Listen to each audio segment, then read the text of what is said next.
નમસ્કાર, આપ જોઈ રહ્યા છો રફતાર ન્યૂઝ બુલેટિન. રફતાર ન્યૂઝ બુલેટિનમાં આપનું હાર્દિક સ્વાગત છે. જોઈએ આજના મહત્વના સમાચાર. નર્મદા જિલ્લાના ડેડિયાપાડા અને મોઈ ચોકડી વચ્ચે આવેલ પુલ ફરી તૂટ્યો. સતત પુલ તૂટવાથી અવરજવરમાં પડી રહી છે મુશ્કેલી.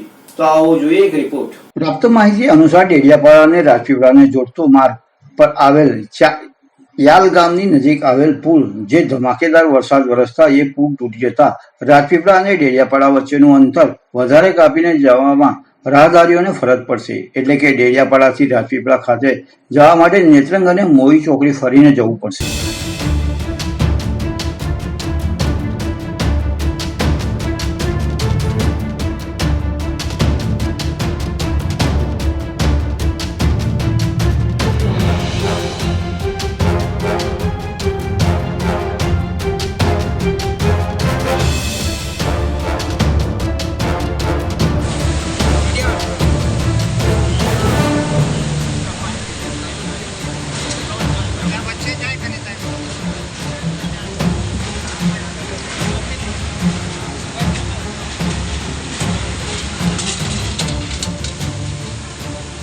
આના કાંઠે પહેલી વાર દેખી